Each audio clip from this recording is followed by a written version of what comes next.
ચાલો મિત્રો નમસ્કાર. તો ફરીથી મળી રહ્યા છીએ આપણે રિવિઝન બેચ સાથે, બરોબર. પણ આજે આપણે સબ્જેક્ટ જે છે બંધારણ શરૂ કરવા જઈ રહ્યા છીએ. સાથે સાથે મિત્રો 2-4 દિવસે એકાદો લેક્ચર કરીશું, ત્યાં બંધારણ પૂરું થઈ જશે. કારણ કે બહુ એટલે બહુ નાનો સિલેબસ છે આપણા બંધારણનો. હવે મિત્રો મેથેમેટિક્સની અંદર મિત્રો આપણે 15 ચેપ્ટર પૂરા કરી ચૂક્યા છે. ગણ્યા ગાંઠા 4-5 ચેપ્ટર બાકી છે, બરોબર. અને રીઝનિંગ બાકી છે, અને સાથે સાથે આપણું બંધારણ બાકી છે, બરોબર. તો આગળના થોડા દિવસોમાં મિત્રો બધો સિલેબસ આપણે પૂરો કરી લઈશું. બસ તમે આવી જ રીતે મિત્રો કોન્સ્ટન્ટ રહેજો. તો વાતની શરૂઆત કરીએ પહેલા સૌથી પહેલા બધા જ ગુડ મોર્નિંગ લખી આપો, અને જે લોકોને ચેનલ સબસ્ક્રાઇબ કરવાની બાકી હોય તે ચેનલને સબસ્ક્રાઇબ કરી લો. આપણી ટેલિગ્રામ ચેનલ છે જેમાં 3500 થી લઈને 4000 મિત્રો જોઈન છે, તે પણ જોઈન કરી લો. ઇન્સ્ટન્ટ નોટિફિકેશન માટે મિત્રો ઇન્સ્ટાગ્રામ પેજને ફોલો કરી લો, બરોબર છે મિત્રો. હવે રિવિઝન બેચની અંદર મેથેમેટિક્સમાં બહુ નાના લેક્ચર બનતા હતા, પણ બંધારણની અંદર પણ નાના જ બનશે. પણ આ જે ટોપિક છે, બરોબર, પહેલો એ મિત્રો મોસ્ટ આઈએમપી છે, બરોબર, અને મોટો ટોપિક છે, અને એનું નામ છે પ્રેસિડેન્ટ, રાષ્ટ્રપતિ, બરોબર. આપણે બહુ મસ્ત રીતે ભણી ચૂક્યા છીએ. હમણાં લાઈવ ટેસ્ટ આપીમાં બધાના પ્રશ્નોના જવાબ પણ સાચા પડ્યા હતા, બરોબર. પણ તે અનુચ્છેદ નથી, આમાં આપણે થોડીક થિયરી વધારે પડતી કવર કરવાની છે. બંધારણની અંદર 10 માંથી 1 પણ માર્ક આપણો જાવો ના જોઈએ, તે રીતના પ્રયત્ન કરીશું, બરોબર મિત્રો. ચાલો વધારે સમય ના લેતા મિત્રો આપણે લેક્ચર સ્ટાર્ટ કરી દઈએ. તો બંધારણની અંદર મિત્રો મેં તમને કીધું એમ બંધારણનું સેન્ટર એટલે ભાગ 5. ભાગ 5 નું સેન્ટર એટલે પ્રેસિડેન્ટ, રાષ્ટ્રપતિ. રાષ્ટ્રપતિ સૌથી પહેલા ભણી લ્યો એટલે બંધારણના બધા જ ખૂણા સાથેના તેના જેટલા પણ સંબંધો છે બધા આવડી જશે. એટલે મોસ્ટ આઈએમપી બધી વસ્તુ તમને આવડી જશે. પહેલા લેક્ચરમાં બધાથી વધારે ધ્યાન આપી દો એટલે પૂરું. પછી આગળ તમને બધી જ વસ્તુ ઈઝી લાગવાની છે. અને આપણે એમ પણ બંધારણની જે રેગ્યુલર બેચ પૂરી કરી એમાં બધાના બહુ એટલે બહુ સારા રિવ્યુ હતા. ચાલો મિત્રો હવે તો વાતની શરૂઆત કરીએ. ભાગ 5. બંધારણની અંદર ઘણા બધા ભાગ છે, એમાંથી ભાગ 5 આપણા સિલેબસની અંદર આપ્યો છે. ભાગ 5 નું નામ શું છે? જો એક તો સૌથી પહેલા આ જ પ્રશ્ન આવી જાય, સંઘ. સંઘ એટલે શું થાય? યુનિયન થાય મિત્રો, બરોબર છે. કેન્દ્ર પણ તમે કહી શકશો. સંઘ જે છે એ ભાગ 5 નું નામ છે. સંઘની અંદર સૌથી પહેલા મિત્રો આપણે સંઘની કારોબારીથી મિત્રો શરૂઆત કરીએ. તો સંઘની કારોબારી જે છે એમાં વહીવટ, નિયમન અને નિયંત્રણ હોય. નિયંત્રણ વિશે આપણે ભણવાનું છે, બરોબર છે મિત્રો. ચાલો હવે સંઘની કારોબારીના અનુચ્છેદ જે છે 52 થી લઈને 78. જો ભાઈ વચ્ચે એક વાત કરી દઉં, લેક્ચર છેલ્લે સુધી જોવો પડશે. 2-3 મિનિટનો લેક્ચર જોઈ લેશો અને તમે જતા રહેશો તો બધી વસ્તુ પાણીમાં જશે, બરોબર છે મિત્રો. તો હું વચ્ચે પ્રશ્ન પૂછતો રહીશ, હાજરી પૂરતો રહીશ, અને લાસ્ટમાં પણ પૂછીશ. જે લોકોના પહેલા ગુડ મોર્નિંગ આવ્યા ને છેલ્લા જવાબ નહીં આવે એટલે મને ખબર પડશે કે આ લોકોએ છેલ્લે સુધી લેક્ચર ભર્યો નથી. છેલ્લે સુધી મિત્રો લેક્ચર ભરવાનો છે, બરોબર છે. સાથે સાથે મિત્રો નાની એવી લાઈવ ટેસ્ટ પણ હું તમને પૂછતો જઈશ, પ્રશ્નો પૂછતો જઈશ. કમેન્ટ્સની અંદર પણ તમારે જવાબ દેવાનું છે, બરોબર. ચાલો સૌથી પહેલા ભાગ 5 નું નામ જણાવી દો, બરોબર છે. નામ જણાવી દો. અને સંઘની કારોબારીના અનુચ્છેદ કેટલા છે મિત્રો? 52 થી લઈને 78 સુધીના સંઘની કારોબારીના અનુચ્છેદ છે. સંઘની કારોબારીની અંદર મિત્રો 5 વ્યક્તિઓનો સમાવેશ થાય છે. આપણા લોકલાડીલા 5 વ્યક્તિઓ છે, બરોબર. એક ટેબલ ઉપર 5 વ્યક્તિઓ બેઠા છે. આ 5 વ્યક્તિ એટલે સંઘની કારોબારી. કોણ કોણ? તો કે રાષ્ટ્રપતિ, ઉપરાષ્ટ્રપતિ, વડાપ્રધાન, મંત્રી પરિષદ અને એટર્ની જનરલ. આ બધું આપણે બહુ મસ્ત રીતે ભણી ગયા છીએ ભાઈ. હવે તો ખાલી રિવિઝન કરવાનું છે ને, એટલે ડિટેલમાં નહીં જઈએ, બરોબર. કેટલા સંઘની કારોબારીમાં 5 વ્યક્તિઓનો સમાવેશ થાય છે? President, vice president, prime minister, minister council ને એટર્ની જનરલ, બરોબર છે. એડવોકેટ જનરલ નહીં, એટર્ની જનરલ. આ 5 વ્યક્તિઓ જે છે જેમાં સમાવેશ થાય છે. મંત્રી પરિષદ એક વ્યક્તિ નથી, એક પણ આખું સમૂહ છે, બરોબર છે, મંત્રીઓનો. એમાંથી આપણે મિત્રો રાષ્ટ્રપતિની વાત કરીશું. ચાલો હવે બોર્ડમાં જોયા વગર કહી દો, સંઘની કારોબારીમાં કોનો સમાવેશ થાય? કમેન્ટમાં લખો, બરોબર છે. શોર્ટમાં લખજો મિત્રો, જવાબ કમેન્ટ્સની અંદર લખો. સંઘની કારોબારીના અનુચ્છેદ ક્યાંથી લઈને ક્યાં સુધી આવે છે, બરોબર છે. ઓકે, ભાગ 5 નું નામ જણાવી દો. આ 3 પ્રશ્ન થઈ ગયા. લેક્ચર હાલ તમે રિવિઝન કરો એટલે તમારે પછી વાંચવાની જરૂર જ નહીં પડે મિત્રો. ધ્યાન આપજો, છેલ્લે સુધી ટકવાનું છે, બરોબર છે. ચાલો રાષ્ટ્રપતિને ઇંગ્લિશમાં શું કહેવાય? પ્રેસિડેન્ટ કહેવાય. ભાઈ આપણને એવું તો ખબર જ હોય ને ભાઈ, પ્રેસિડેન્ટ કહેવામાં આવે છે, બરોબર છે. થોડીક સામાન્ય થિયરી દેશની અંદર બંધારણ પ્રમાણે જોઈએ, બરોબર. અનુચ્છેદ 52 મુજબ જોઈએ તો રાષ્ટ્રપતિના પદની વ્યવસ્થા છે તો કે એક રાષ્ટ્રપતિ હોવો જોઈએ, બરોબર. આ રાષ્ટ્રપતિ જે છે દેશનો બંધારણીય વડો કહેવામાં આવે છે, બરોબર. બંધારણની સર્વોચ્ચ સત્તા એની પાસે હોય છે, આથી એને બંધારણીય વડો કહેવામાં આવે છે. કોને? રાષ્ટ્રપતિને. કોન્સ્ટિટ્યુશનલ ચીફ, બરોબર છે. બંધારણીય વડો એક હોવો જોઈએ રાષ્ટ્રપતિ. દરેક રાજ્યનો પ્રમુખ કહેવામાં આવે છે. અહીંયા રાજ્ય મેં તમને કીધું આખા બંધારણમાં 3 થી 4 વાર રાજ્યની વ્યાખ્યા આવે છે, પણ આપણે તેને દેશ સમજવો, બરોબર. રાજ્યનો પ્રમુખ અને પ્રથમ નાગરિક હોય છે. સૌથી પહેલો નાગરિક કોણ હોય છે સર? બંધારણની અંદર સૌથી પહેલો નાગરિક લેખિતમાં છે તે છે ક્યાં હું પણ રાષ્ટ્રપતિ, બરોબર છે. ક્યાં વાગે છે ભાઈ? ચાલો, સંસદનું મુખ્ય અંગ કોણ છે તો કે રાષ્ટ્રપતિ. સંસદના 3 અંગ છે, રાષ્ટ્રપતિ, લોકસભા ને રાજ્યસભા. એમાંથી સંસદનું મુખ્ય અંગ રાષ્ટ્રપતિ છે, બરોબર છે મિત્રો. સંઘની કારોબારી જે છે 5 વ્યક્તિઓનો સમાવેશ થાય છે, 52 થી લઈને 78 સુધીના અનુચ્છેદ છે, બરોબર. રાષ્ટ્રપતિની વાત કરીએ તો દરેક દેશની અંદર એક રાષ્ટ્રપતિ હોય છે, બંધારણીય વડો છે, રાજ્યનો પ્રમુખ છે અને સંસદનું મુખ્ય અંગ છે અને પ્રથમ નાગરિક પણ છે. હવે મિત્રો નામ માત્રના વડા છે કોણ? આપણા લોકલાડીલા રાષ્ટ્રપતિ. ચાલો કમેન્ટ્સમાં જણાવો અત્યારના રાષ્ટ્રપતિ કોણ છે? અત્યારના રાષ્ટ્રપતિ કોણ? જો મિત્રો હાલના તાજેતરના જેટલા હોદ્દેદારો જે છે એના નામ આપણે યાદ રાખવા પડશે, બરોબર છે. કમેન્ટ્સ ની અંદર લખો હાલના રાષ્ટ્રપતિ કોણ છે. નામ માત્રના વડા છે મિત્રો રાષ્ટ્રપતિ. આથી એને ધી જ્યોર એક્ઝિક્યુટિવ કહેવામાં આવે છે. આ ખાલી યાદ રાખવા પૂરતું, એની કોઈ થિયરી પાછળ નથી સમજવાની, બરોબર. ડી ડે ડે ધી જે કઈ જોઈએ જ્યોર એક્ઝિક્યુટિવ, બરોબર છે. ચાલો મિત્રો, હવે મિત્રો આગળના મોસ્ટ આઈએમપી પ્રશ્નો અહીંથી આવશે લાયકાતમાંથી. લાયકાત તો કે સૌથી પહેલા તો અફઘાનિસ્તાન અને પાકિસ્તાનનો નાગરિક હોવો ના જોઈએ, ભારતનો જ નાગરિક હોવો, ઓબ્વિયસલી યાર, બરોબર. ભારતનો નાગરિક હોવો જોઈએ. ઉંમર કેટલી હોવી જોઈએ? ઓછામાં ઓછી 35 વર્ષની ઉંમર હોવી જોઈએ. કેટલી? ઓછામાં ઓછી 35 વર્ષની ઉંમર હોવી જોઈએ, બરોબર છે મિત્રો. એનાથી ઉપર ચાલશે, એનાથી ઓછું નહીં ચાલે, બરોબર. લોકસભાની અંદર ચૂંટાવાની યોગ્યતા ધરાવતો હોવો જોઈએ. લાભદાયક કોઈ પણ પ્રકારનો હોદ્દો ના ધરાવતા હોવા જોઈએ. લાભદાયક હોદ્દો એટલે કોઈ પણ સરકારી કર્મચારી તરીકે અથવા તો સરકાર તરફથી કોઈ લાભ મળતો હોય, કોઈ સેલેરી મળતી હોય, કોઈ પગાર મળતો હોય તો એ લાભદાયક હોદ્દો થયો, બરોબર. એ ના હોવો જોઈએ. સમજાય છે મિત્રો? ચાલો કમેન્ટ્સ ની અંદર જણાવો રાષ્ટ્રપતિ બનવા માટેની ઓછામાં ઓછી ઉંમર કેટલી હોવી જોઈએ? રાષ્ટ્રપતિ બનવા માટે સંસદના કયા ગૃહમાં ચૂંટાવાની યોગ્યતા ધરાવતો હોવો જોઈએ? આ બે છે ભાઈ. જો હું આ કહું છું ને આમાંથી પૂછાવાના છે, બરોબર. કમેન્ટ્સ કરો, આ બંને પ્રશ્નોના જવાબ જે છે કમેન્ટ્સ કરો, બોર્ડમાં નહીં જોવાનું ભાઈ, બરોબર છે. ચાલો આ થઈ ગયું મિત્રો. હજી થોડુંક આગળ ઉતરીએ, ફેક્ટ ની વાત કરીએ. રાષ્ટ્રપતિ મારે બનવું છે તો સંસદની અંદરથી બીજા 50 લોકોની દરખાસ્ત હોવી જોઈએ કે ભાઈ આ ભાઈને રાષ્ટ્રપતિ બનાવો, બરોબર છે. આ ભાઈને તમે રાષ્ટ્રપતિ બનાવો. એવા કેટલા લોકોની દરખાસ્ત હોવી જોઈએ? 50 લોકોની દરખાસ્ત હોવી જોઈએ કે આ વ્યક્તિને જ રાષ્ટ્રપતિ બનાવો. દરખાસ્ત હોવી જોઈએ, એનો મતલબ એમ નથી કે બની ગયા, બરોબર. દરખાસ્ત હોવી જોઈએ. ચાલો દરખાસ્ત કરી દીધી તો હાલો મારા 50 લોકોએ દરખાસ્ત કરી કે આને બનાવો, તો હવે હું લાયક છું, બરોબર. લોકસભામાં ચૂંટાવાની યોગ્યતા ધરાવું છું, મારા 35 વર્ષની ઉંમર છે મારી, તો હવે હું રાષ્ટ્રપતિને ફોર્મ ભરવા જાઉં એ પહેલા મારે આરબીઆઈ ની અંદર 15,000 રૂપિયાની ડિપોઝિટ ભરવી પડશે. કેટલા? 15,000 રૂપિયાની ડિપોઝિટ ભરવાની રહે છે. હવે જો ચૂંટણી દરમિયાન, ચૂંટણી પછી મત ગણતરી થાય ત્યારે મને કુલ મતના 6 ભાગના પણ મત મળતા નથી, તો મારા આ 15,000 રૂપિયા જે છે જપ્ત કરી લેવામાં આવે છે, બરોબર. એ મને પેલા ડિપોઝિટ કહેવાય. ડિપોઝિટ એટલે કે તમને પરત મળી જવાનું છે, પણ 6 ભાગના મત નથી મળતા તો તેને જપ્ત કરી લેવામાં છે. કેટલા? 15,000 રૂપિયાની ડિપોઝિટ ક્યાં? આરબીઆઈ ની અંદર, બરોબર. કેટલા? 6 ભાગના મત નહીં મળે તો ડિપોઝિટ ને જપ્ત કરી લેવામાં આવે છે. કોના દ્વારા? આરબીઆઈ દ્વારા. બધું દુખી ગયું. સ્પીડ લાગશે હો ભાઈ મિત્રો, એ તો રહેશે. અને લાઇટ જે છે મારે ભાઈ મિત્રો અહીંયા થોડોક ફ્લક્ચ્યુએશન નો પ્રોબ્લેમ છે, એટલે આવી રીતે આમ થાય છે, બરોબર.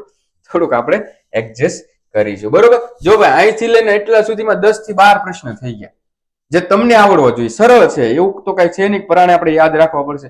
સરળ છે, આમાંથી પૂછાઈ ગયું તો આપણો એક માર્ક જાવવો ના જોઈએ, બરોબર. એમાં સૌથી મોસ્ટ ને આઈએમપી પ્રશ્ન આ 35 વર્ષની ઉંમર વાળો છે. લોકસભામાં ચૂંટાવાની યોગ્યતા વાળો છે, બરોબર. સંઘની કારોબારીના અનુચ્છેદ અને સંઘની અંદર કેટલા વ્યક્તિનો સમાવેશ થાય, આટલા જે છે મોસ્ટ આઈએમપી છે, બાકીના બધા આઈએમપી છે ને આટલા જે છે મોસ્ટ આઈએમપી પ્રશ્નો છે. ચાલો ભાઈ, હવે તો કે ભાઈ મને સંઘની કારોબારી સમજાઈ દીધી, 5 વ્યક્તિઓ મારી સાથે બેઠશે એવું સમજાઈ દીધું, રાષ્ટ્રપતિ માટેની જે છે અમુક હું બંધારણી વડો કેવા રાજ્યનો આ બધું સમજાઈ દીધું. ત્યારબાદ મારા 50 લોકો જે છે આવ્યા દરખાસ્ત કરવા, બરોબર. દરખાસ્ત કરી એટલે મેં મારા 15,000 રૂપિયાની ડિપોઝિટ આરબીઆઈ માં ભરી દીધી. હવે થોડુંક ચૂંટણી પ્રક્રિયા વિશે જાણી લો, ચૂંટણીમાં લડવા જાઉં છું, બરોબર. થોડુંક જાણવું તો પડશે ને મિત્રો, કે નહીં, બરોબર. તો ચૂંટણી પ્રક્રિયાની વાત કરીએ તો રાષ્ટ્રપતિની ચૂંટણી પ્રક્રિયાનો વિચાર કયા દેશમાંથી લેવામાં આવ્યો છે? આયર્લેન્ડ, બરોબર. The things taken from Ireland. આયર્લેન્ડમાંથી લેવામાં આવ્યો છે ચૂંટણી પ્રક્રિયાનો વિચાર, બરોબર છે મિત્રો. હવે હું રાષ્ટ્રપતિની ચૂંટણી લડું છું તો મારી ચૂંટણીની અંદર કોણ કોણ મતદાન કરશે અથવા તો કોણ કોણ ભાગ લેશે તે વસ્તુ આપણે સમજીએ. તો કોણ કોણ ભાગ લે? જો ભાઈ, લોકસભા ભાગ લે છે, રાજ્યસભા ભાગ લે છે, વિધાનસભા ભાગ લે છે, પણ વિધાન પરિષદ જે છે મિત્રો એ ભાગ લેતી નથી, બરોબર છે. હવે લોકસભાની અંદર રાષ્ટ્રપતિ દ્વારા 2 વ્યક્તિઓની નિમણૂક હવે બંધ થઈ ચૂકી છે 2024 પછી, પણ આ જૂની પદ્ધતિ પ્રમાણે તમને આઈડિયા આવે એટલા માટે સમજાવું છું. 2 વ્યક્તિઓ જે છે રાષ્ટ્રપતિ દ્વારા જેની નિમણૂક કરવામાં આવેલી છે, બરોબર, તે મતદાન કરતા નથી. રાજ્યસભામાં 12 સભ્યોની નિમણૂક કરે એ પણ નથી કરતા. ઓબ્વિયસલી છે યાર, મેં નિમણૂક કરેલા 12 વ્યક્તિ મને જ મત આપવાના છે, એટલે એને નથી લેવામાં આવતા, બરોબર. વિધાનસભાની અંદર રાજ્યપાલે નિમણૂક કર્યો હોય એ પણ ભાગ નથી લેતા, બરોબર. તો આટલા વ્યક્તિઓ નથી લેતા ભાગ, આટલા વ્યક્તિઓ લે છે. વિધાન પરિષદ પણ નથી લેતી. પણ વિધાનસભાની અંદર વાત કરીએ મિત્રો તો કેન્દ્ર શાસિત પ્રદેશો જેટલા પણ છે એમાંથી દિલ્હી, જમ્મુ કાશ્મીર ને પોંડુચેરી, બરોબર, ધીસ 3 યુનિયન ટેરેટરીઝ, આ 3 કેન્દ્ર શાસિત પ્રદેશો જે છે એ રાષ્ટ્રપતિની ચૂંટણીમાં ભાગ લે છે. હેલો, બરોબર છે મિત્રો. ચાલો ફરીથી મિત્રો, બોર્ડમાં નથી જોવાનું, ચાલો કમેન્ટ્સમાં જવાબ લખો. રાષ્ટ્રપતિની ચૂંટણી પ્રક્રિયાનો વિચાર કયા દેશમાંથી લેવામાં આવ્યો છે? બરોબર છે, ઓકે. ચાલો આગળનો પ્રશ્ન, રાષ્ટ્રપતિની ચૂંટણીમાં જે છે તે કોણ કોણ ભાગ લેતા નથી? બરોબર, 1 2 3 4 4 નામ આવવા જોઈએ, બરોબર. પછી રાષ્ટ્રપતિની ચૂંટણીમાં કોણ કોણ ભાગ લે છે તે પણ જવાબમાં લખો. અને રાષ્ટ્રપતિ, જો ભાઈ આ એક પ્રકારનું રિવિઝન, તમારે બુક પેન લેવાની જરૂર નથી, પણ તમે ટાઈપ કરી નાખશો ને જવાબ એટલે યાદ રહી જશે. રાષ્ટ્રપતિની ચૂંટણીમાં કયા કયા કેન્દ્ર શાસિત પ્રદેશોની વિધાનસભા જે છે ભાગ લે છે? ચાલો જવાબ કમેન્ટ્સ ની અંદર લખો. ત્યારબાદ હવે જો ભાઈ આરબીઆઈ ની અંદર મેં ડિપોઝિટ ભરી લીધી, ચૂંટણી પ્રક્રિયા વિશે મેં જાણી લીધું, હવે હું ચૂંટણી લડું છું અને હું જીતી ગયો છું, બરોબર. તો સૌથી પહેલા શું આવશે? શપથ લેવાની આવશે. હું શપથ લેવા આવું છું એઝ અ રાષ્ટ્રપતિ, તો મને શપથ કોણ લેવડાવે? આ પ્રશ્ન પણ મોસ્ટ આઈએમપી છે. શપથ મને લેવડાવશે સુપ્રીમ કોર્ટના મુખ્ય જજ. જો ભાઈ આ છે ને, આ આપણું બનાવેલું શોર્ટ ફોર્મ છે, જજ એમ ને એસસી ને આ બધું ખરેખર આવતું નથી, પણ આપણું બનાવેલું છે, ભૂલતા નહીં, બરોબર છે. સુપ્રીમ કોર્ટના મુખ્ય જજ જે છે તે શપથ લેવડાવે છે. જો સુપ્રીમ કોર્ટના મુખ્ય જજ ન હોય તો મને શપથ બીજું કોણ લેવડાવશે? સુપ્રીમ કોર્ટના જે વરિષ્ઠતમ ન્યાયાધીશ હશે, બરોબર, મોસ્ટ સિનિયર જજ હશે, તે મને શપથ લેવડાવશે, બરોબર. ત્યારબાદ ચાલો ભાઈ, મેં શપથે લઈ લીધી, હવે થોડુંક પૈસાની વાત થઈ જાય, કારણ કે ભાઈ લક્ષ્મી સર્વોપરી છે ભાઈ, મની ઇઝ ધી બેસ્ટ, જે કઈ કયો એ, બરોબર. તો રાષ્ટ્રપતિ તરીકે મને કેટલો પગાર મળવો જોઈએ, હું નિવૃત્ત થાવ તો કેટલો પગાર મળવો જોઈએ, એવું બધું જાણવાનું છે. તો કે રાષ્ટ્રપતિ તરીકે મને મળશે 5 લાખ રૂપિયાનો પગાર. તો ઘણા બધા એમ કે સર હવે મારે તૈયારી બંધ કરી દેવી છે, રાષ્ટ્રપતિ માટે અત્યારથી 10 વર્ષ માટે પ્રિપેરેશન કરવાની છે, બરોબર, રાષ્ટ્રપતિ જ બનવું છે. તો એવો કોઈને વિચાર આવતો હોય તો ઘણાને પાછો એમ પણ વિચાર આવશે કે સર એ તો 5 વર્ષ માટે જ છે ને, 5 વર્ષ 5 લાખ રૂપિયા આવે મહિનાના, પછી 5 વર્ષ પછી તો પૂરું ને, હે ને? નહીં ભાઈ, એવું નથી. તમે 5 વર્ષ રહો છો કોઈ ટર્મ ની અંદર, પછી તમે રિટાયર થાવ ને તો આ 5 લાખના 50% તમને પેન્શન સ્વરૂપે મળશે. 5 લાખના 50% તમને પેન્શન સ્વરૂપે મળશે, એટલે 2.5 લાખ રૂપિયા તો આજીવન આવવાના છે દર મહિને. કેટલા? ₹2.5 લાખ તમારો પગાર જ્યાં સુધી આજીવન તમારે આવવાનો છે. અને પેલા એવો નિયમ હતો, અત્યારે છે કે નહીં ખબર નહીં, તમે જો મૃત્યુ પામો તો તમારા જે કુટુંબને જે છે તે 50% જે છે એનાથી પણ અડધા એટલે કે 25% જે છે પેન્શન સ્વરૂપે મળશે આજીવન. બરોબર, એટલે કે 25% જે છે એટલે 1 લાખ ને 2.5 લાખના અડધા 1,25,000 તો તમારા કુટુંબને મળવાનું છે. સર આ બધું રેવા દો, આપણે રાષ્ટ્રપતિની ચૂંટણી માટે તૈયારી શરૂ કરી દઈએ એવું કેવું જોઈએ. બરોબર, તો હું એમ કહું, મારો પગાર જે છે ₹5 લાખ પગાર જે છે ક્યાંથી તમે લાવશો? કોઈ રાજ્ય ગુજરાત તો અમ નહીં કે ભાઈ કોઈ તમે નહીં દે, તમે ગુજરાત જે છે એમાં રાષ્ટ્રપતિનો પગાર દે. ના ના ભાઈ ના, એવું કોઈ દરિયાદરી છે જ નહીં. આપણો પગાર એટલે કે રાષ્ટ્રપતિનો પગાર જે છે એ ભારતની સંચિત નિધિમાંથી આપવામાં આવે છે. ભારત સંચિત નિધિ હોય, આકસ્મિક નિધિ હોય, લોકલેખા નિધિ હોય, રાજ્ય સંચિત નિધિ હોય. મેં તમને સમજાવ્યું હતું કે 3 પટારા છે. કેટલા? 3 કબાટ છે, 3 પટારા છે, જે કઈ ગયો 3 ખાના છે. ભારત સંચિત નિધિ, લોકલેખા અથવા લોકલેખા નિધિ અને આકસ્મિક નિધિ, આ 3 છે. એમાંથી ભારતની સંચિત નિધિ છે ને એની વાત છે. બરોબર છે. ચાલો હવે આગળનો પ્રશ્ન પૂછી લઉં તમને મિત્રો કે રાષ્ટ્રપતિને શપથ કોણ લેવડાવે? કમેન્ટ્સ કરો. રાષ્ટ્રપતિનો પગાર કેટલો હોય તે પણ કમેન્ટ્સ કરો. બરોબર છે મિત્રો. ચાલો હવે મુદ્દત, રાષ્ટ્રપતિ એક ટર્મ કેટલા સમય માટે, મુદ્દત અથવા કાર્યકાળ એક ટર્મ કેટલા સમય માટે રહે છે? તો કે 5 વર્ષ માટે રહે છે. જો બધું ભેગું થવા મળશે, પેલા મેં ટાઈમ લાઈન લખી લીધું છે. 5 વર્ષ માટેની મુદ્દત છે એમની. બરોબર છે મિત્રો. ચાલો ચાલો ચાલો ચાલો કમેન્ટ્સ બોક્સ ભરી દેવાનું છે. આ વ્યૂ કરતા કમેન્ટ્સ વધારે હોવી જોઈએ. એટલે મને લાગશે કે યાર આ બાળકો મહેનત કરી રહ્યા છે. તમારો પરિશ્રમ જે છે કર્મ ફલેશું સર્વદા, તમે કરેલું કર્મ ક્યાંય જતું નથી. એક પણ શબ્દ વાંચો એ ભવિષ્યમાં આજ નહીં કાલ આડો આવવાનો છે, આવવાનો છે ને આવવાનો છે. તમને ઉપયોગી નીવડવાનું છે, નીવડવાનું છે ને નીવડવાનું છે. બરોબર છે મિત્રો. ચાલો હવે બધું થઈ ગયું ભાઈ. બરોબર કે ભાઈ મેં ચૂંટણી લડી લીધી, મારો પગારે નક્કી થઈ ગયો, શપથ નક્કી થઈ ગયું. હવે ભાઈ મને મતભેદ થઈ ગયો અથવા તો બીજા કોઈ કારણોસર હવે મને એમ થાય છે કે ભાઈ મારે રાષ્ટ્રપતિના હોદ્દા પર રહેવું નથી, એટલે હું રાજીનામું આપવા જઈશ. શું કરીશ? હું રાજીનામું આપવા જઈશ. તો હું મારું રાજીનામું કોને આપીશ? હું મારી રાજીનામું આપીશ મારાથી નાના ભાઈને, એટલે કે ઉપરાષ્ટ્રપતિને, એટલે કે વાઇસ પ્રેસિડેન્ટને મારું રાજીનામું આપીશ. પ્રક્રિયા પૂરી? ના ભાઈ ના. હું મારું રાજીનામું ઉપરાષ્ટ્રપતિને આપું છું, એટલે ઉપરાષ્ટ્રપતિ જે છે તે એની જાણ કોને કરે છે? લોકસભાના અધ્યક્ષને. બરોબર છે. રાષ્ટ્રપતિ રાજીનામું ઉપરાષ્ટ્રપતિને આપે છે, ઉપરાષ્ટ્રપતિ તેની જાણ જે છે લોકસભાના અધ્યક્ષને કરે છે. બરોબર, લોકસભાના અધ્યક્ષને કરે છે. આ પ્રક્રિયા યાદ રાખી લેવાની છે. હા બરોબર છે મિત્રો. સ્પીડમાં ચલાવ્યું છું મેં, થોડું સ્પીડમાં ચલાવ્યું છે. હવે મિત્રો હોદ્દો ખાલી પડે ત્યારે મેં રાજીનામું આપી દીધું, એટલે મારો હોદ્દો રાજીનામું આપી દીધું અથવા તો મારું મૃત્યુ થઈ ગયું. આવા 2-3 પોસિબિલિટીઝ છે. આમાં લખેલું છે એટલે કહું છું. સીધા સ્ટેટસમાં ન RIP સર એવું ન લખી નાખતા.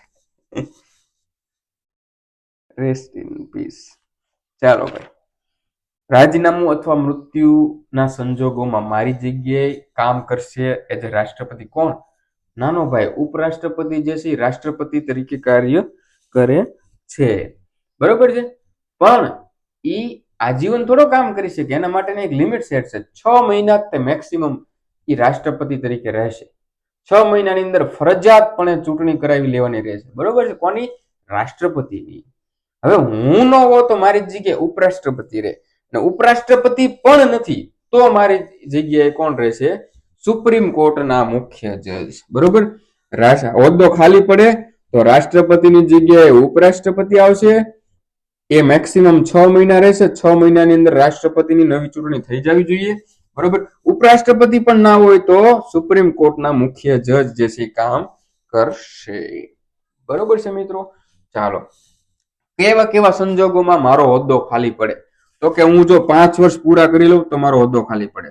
જો હું રાજીનામું આપી દઉં તો મારો હોદ્દો ખાલી પડે. જો મારું મૃત્યુ થઈ જાય તો મારો હોદ્દો ખાલી પડે, જો મારા પર મહાભિયોગ લાગે, महाभियोग गौर किया जाए इस शब्द पर, बरोबर, इस लफ्ज पे गौर किया जाए. આપણને એવું ગઝલ બઝલ આવડતું નથી, પણ બહુ ભારે ભારે શબ્દો હોય. કોઈને આવડે છે ગઝલ? એક બે લાઈન લખી નાખો ચાલો કમેન્ટ્સમાં. એક બે હું જો કેવી ક્રિએટિવિટી છે તમારામાં. એક બે લાઈન ગઝલની જેને આવડતી હોય લખી દો, બરોબર છે. અને સુપ્રીમ કોર્ટ વાળા ભાઈ મને અયોગ્ય જાહેર કરી દે, બરોબર, અયોગ્ય જાહેર કરી દે. ભાઈ આ તો ક્યાં લેપટેકના ક્લાસીસ કરાવતો કરાવતો અહીંયા આવી ગયો છે, અને અયોગ્ય જાહેર કરી દે. એવી રીતે અયોગ્ય જાહેર કરી દે સુપ્રીમ કોર્ટના અધ્યક્ષ, અલા જજ, અથવા તો સુપ્રીમ કોર્ટ આખી મને અયોગ્ય જાહેર કરી દે, તો મારો હોદ્દો ખાલી પડે છે, બરોબર છે. ચાલો મિત્રો આગળનો સેક્શન લઈએ તે પહેલા મોસ્ટ આઈએમપી પ્રશ્નોની એકવાર રમઝટ બોલાવી દઈએ. હું તમને પૂછીશ, તમે મોબાઈલ હાથમાં લેશો, જેવો પ્રશ્ન બોલું જવાબ ટાઈપ થઈ જવો, જેવો પ્રશ્ન બોલું જવાબ ટાઈપ થઈ જવું જોઈએ. તમારે હવે હું ગેરંટી લઉં છું, જો તમે બધા જવાબ ટાઈપ કરશો તો તમારે બંધારણ હાથમાં લેવાની જરૂર જ નહીં પડે, છેલ્લે એક્ઝામ સુધી નહીં, બરોબર છે. ચાલો તો પહેલા અહીંથી શરૂ કરીએ. ચૂંટણી પ્રક્રિયા કયા દેશમાંથી લેવામાં આવી છે, બરોબર છે. શું રાષ્ટ્રપતિની ચૂંટણીમાં વિધાન પરિષદ ભાગ લે છે, હા કે ના? ત્રીજો પ્રશ્ન, બરોબર, રાષ્ટ્રપતિની ચૂંટણીમાં કયા કયા કેન્દ્ર શાસિત પ્રદેશોની વિધાનસભા ભાગ લે છે, બરોબર. ઓકે, રાષ્ટ્રપતિની ચૂંટણીમાં કોણ કોણ ભાગ લે છે? એનું થઈ ગયું, પણ જવાબ આપી દેજો, બરોબર છે. ચાલો, રાષ્ટ્રપતિને શપથ કોણ લેવડાવે છે? કમેન્ટ્સમાં જવાબ લખો. રાષ્ટ્રપતિનો પગાર કેટલો હોય છે? જવાબ જે છે કમેન્ટ્સમાં લખો, બરોબર છે. રાષ્ટ્રપતિનો પગાર જે છે કઈ નિધિમાંથી આપવામાં આવે છે? જવાબ લખો, બરોબર છે. રાષ્ટ્રપતિનો કાર્યકાળ અથવા તો રાષ્ટ્રપતિની મુદત કેટલી હોય છે? જવાબ કમેન્ટ્સમાં લખો. જેનું ટાઈપિંગ ફાસ્ટ હશે ને, બહુ ઓનલાઈન રહેતા છે, એ લોકોના જવાબ જલ્દી આવશે. રમ રમ રમ, બરોબર છે. ચાલો, રાષ્ટ્રપતિ પોતાનું રાજીનામું કોને આપશે, અને જેને આપ્યું છે તે કોને જાણ કરશે? આ બધાના જવાબ લખો, બરોબર છે. રાષ્ટ્રપતિને હટાવવાની પ્રક્રિયાને શું કહેવામાં આવે છે? ચાલો, આડો પ્રશ્ન છે પણ કહી દેજો, બરોબર. રાષ્ટ્રપતિનું રાજીનામું અથવા તો મૃત્યુના કેસમાં રાષ્ટ્રપતિ તરીકે કોણ કાર્ય કરે છે, બરોબર, અને વધુમાં વધુ કેટલા સમય માટે કાર્ય કરે છે, બરોબર. એ વ્યક્તિ પણ ગેરહાજર હોય તો રાષ્ટ્રપતિ તરીકે કોણ કાર્ય કરે છે, બરોબર છે મિત્રો. ચાલો, આટલા પ્રશ્નોના જવાબ થઈ ગયા, તો આપણે આગળનું લઈ લઈએ ને, બરોબર છે ને. ચાલો, ભાગ 5 નું નામ જણાવો. સંઘની કારોબારીના અનુચ્છેદ ક્યાંથી લઈને ક્યાં સુધી સમાવેશ થાય છે? સંઘની કારોબારીમાં કયા 5? જો બધાને કે સર આનો પ્રશ્ન ત્રીજી વાર જવાબ આપો, ના ના આપો ને ભાઈ. ટાઈપિંગ આમ તો બહુ કરશો તમે, લાગતા વળગતા અરે અહીંયા કરો ને ટાઈપિંગ, બરોબર.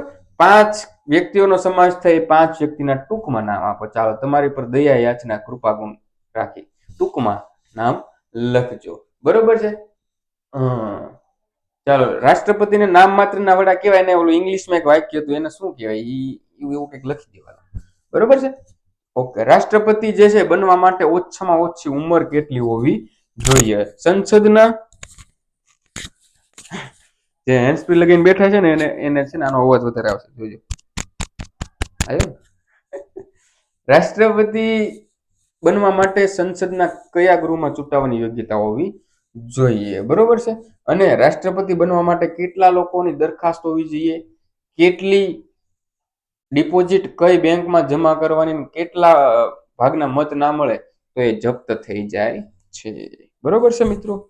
ચાલો, જો લાઇટ ફ્લક્ચ્યુએશન થાય છે, મારે માઇક્રોસ્કોપ છે ને એમાં આવું થાય છે, તમારા બાજુ લાઇટનો બહુ ઇસ્યુ છે. હવે મિત્રો નાનો એવું ટોપિક આપણે ભણીશું, બરોબર છે, જેનું નામ છે મહાભિયોગ. મહાભિયોગ આમ એક કલ્ચરલ શબ્દ લાગે કા? મહાશિવરાત્રી, મહાકુંભ, મહાભિયોગ, બરોબર છે. ઓકે ઓકે, ચાલો. મહાભિયોગ એટલે શું થાય તો કે રાષ્ટ્રપતિને હટાવવાની પ્રક્રિયા છે. રાષ્ટ્રપતિને હટાવવાની પ્રક્રિયાને મહાભિયોગ કહેવામાં આવે છે. સંસદના બંનેમાંથી કોઈ પણ ગૃહમાં લાવી શકાય મહાભિયોગ. માત્ર લોકસભામાં જ લાવવો એવું જરૂરી નથી. એને રાજ્યસભાની અંદર પણ તમે લાવી શકો છો. બરોબર. પ્રક્રિયાની વાત કરીએ મહાભિયોગમાં. મારી ઉપર મહાભિયોગ જે છે તમે લાવો છો, બરોબર. લાઇટો ઉપર મહાભિયોગ કરવાની જરૂર છે. જુઓ તો ખરા. મારી ઉપર જો મહાભિયોગ લાદવામાં આવે તો એના માટેની પ્રક્રિયા શું હોય તો કે સૌથી પહેલા 1/4 એટલે ચોથા ભાગના સભ્યો હોય, બરોબર. ગૃહનું જે તે ગૃહ હોય ને, ચોથા ભાગના 1/4 ચોથા ભાગના સભ્યો જે છે એની હસ્તાક્ષર વાળું, એટલે આવી સાઇન વાળું, બરોબર, હસ્તાક્ષર વાળું એક આવેદન પત્ર તૈયાર કરશે અને એ જે તે ગૃહના અધ્યક્ષને આપશે. લોકસભાની અંદર જો મહાભિયોગ લાવવામાં આવ્યો હોય તો લોકસભાના અધ્યક્ષને આપશે. રાજ્યસભામાં લાવવામાં આવ્યો હોય તો રાજ્યસભાના અધ્યક્ષને, સભાપતિને આપવામાં આવે છે, બરોબર. એ આવતાની સાથે જ રાષ્ટ્રપતિને 14 દિવસની નોટિસ ફટકારી દેવામાં આવે છે. અને જો મિત્રો 2/3 બહુમતી મળે તો રાષ્ટ્રપતિને પદ ખાલી કરી દેવું પડશે, બરોબર છે. રાષ્ટ્રપતિના મહાભિયોગમાં કોણ કોણ ભાગ લે છે, બરોબર છે. જુઓ, પેલા કોણ કોણ નથી લેતું એ જોઈ લો. વિધાનસભા જે ચૂંટણીમાં ભાગ લેતી હતી પણ અહીંયા ભાગ નથી લેતી. વિધાન પરિષદ ચૂંટણીમાં ભાગ નથી લેતી અને મહાભિયોગમાં પણ ભાગ લેતી નથી. બાકી લોકસભા રાજ્યસભા બંને ભાગ લે છે. આ 2 ને 12 સભ્યો જે છે જ્યાં અહીંયા ભાગ નતા લેતા એ રાષ્ટ્રપતિને દૂર કરવામાં ભાગ લે છે. સમજાણું? જે લોકોને મેં જ નિમણૂક આપી છે એ લોકો મને મત આપવા કામ નથી આવતા, પણ મને દૂર કરવાનું હોય ને ત્યારે મને એમાં મતદાન કરી શકાય છે. બોલો લ્યો. જો તો ખરા ભાઈ, કુદરતની કરામત. કોણ ક્યારે પલટી મારી જાય કઈ ખબર જ રહેતી નથી. ચાલો, કમેન્ટ્સનો વાર.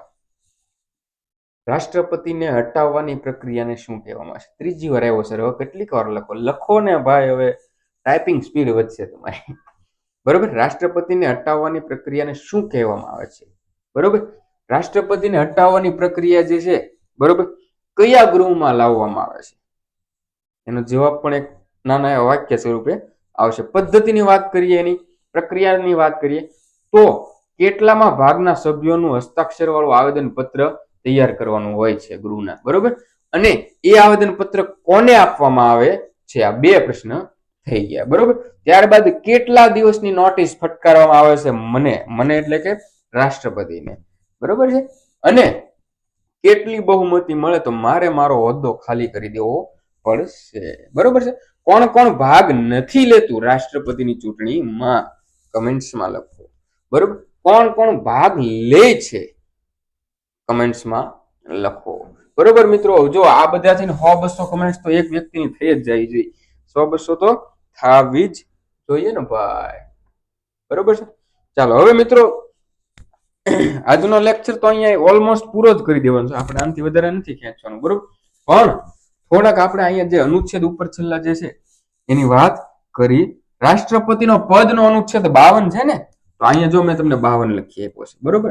આપણે આગળ ભણવાના જ છે, છતાં પણ અત્યારે વાત કરી લઉં, બરોબર છે. 52 થયા. પછી લાયકાતની વાત કરીએ. લાયકાતનો અનુચ્છેદ કેટલામો છે તો કે 58. અહીંયા લાયકાત છે, બરોબર. આનો અનુચ્છેદ કેટલો છે? 58, બરોબર. મિત્રો, એક હોદ્દાની શરતો જે છે, બરોબર, એ બાકી રહી ગયું. હોદ્દાની શરતો આપણે બાકી રહી ગયું છે. એમાં શું હોય કે સંસદ અથવા તો વિધાનસભાનો સભ્ય ના હોવો જોઈએ, સભ્ય હોવો ના જોઈએ, અને લાભનું પદ ના ધરાવતો હોવો જોઈએ, બરોબર. એનો અનુચ્છેદ જે છે 59. એ બહુ કઈ ખાસ છે નહીં, બરોબર. ફેક્ટનો કોઈ અનુચ્છેદ નથી. ચૂંટણી પ્રક્રિયાનો એક અનુચ્છેદ છે, બરોબર છે. ચૂંટણી પ્રક્રિયાનો અનુચ્છેદ કેટલો છે?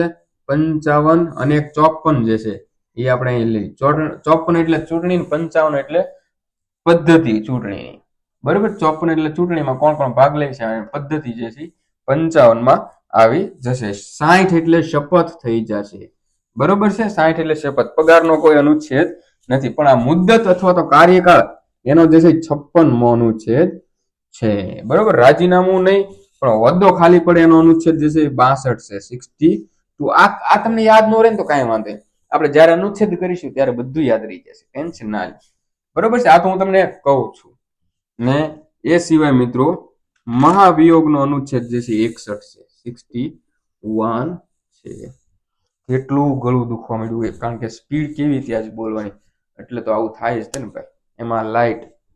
બરોબર મિત્રો, ચાલો આજનો આપણો લેક્ચર અહીંયા પૂરો કરી લઈએ છીએ. હવે આગળના દિવસોમાં આપણે જ્યારે પણ બંધારણનો લેક્ચર લઈને આવશું ત્યારે રાષ્ટ્રપતિની સત્તાઓ, અલગ અલગ 8 પ્રકારની સત્તાઓ છે, બરોબર, એ લઈશું. અને રાષ્ટ્રપતિઓ વિવિધ 1950 થી લઈને અત્યાર સુધીના જે કાંઈ રાષ્ટ્રપતિઓ છે એની થોડીક વિશેષતાઓ ગણીશું. એની સાથે આપણે આપણો રાષ્ટ્રપતિ પૂરું કરી લઈશું. ત્યાં સુધીમાં ભૂલી ન જતા ભાઈ, બરોબર. ચાલો મિત્રો, હવે જે લોકોને પણ બુક્સ લેવાની બાકી હોય મિત્રો, તો બુક્સ બને એટલી જલ્દી ઓર્ડર કરી દેજો, એટલે તમે જલ્દી રીડિંગ કરી શકો. બરોબર છે મિત્રો. કેમેસ્ટ્રીમાં 6000+ MCQ, લેબટેક, લેબ આસિસ્ટન્ટ ને સાયન્ટિફિક આસિસ્ટન્ટની બુક આવી ચૂકી છે. બાયોલોજીમાં 2000+ MCQ લેબટેક, એ સિવાય લેબટેક, લેબ આસિસ્ટન્ટ અને સાયન્ટિફિક આસિસ્ટન્ટની બુક આવી ગઈ છે. ફિઝિક્સની અંદર લેબટેક, લેબ આસિસ્ટન્ટ અને સાયન્ટિફિક આસિસ્ટન્ટની બુક આવી ચૂકી છે.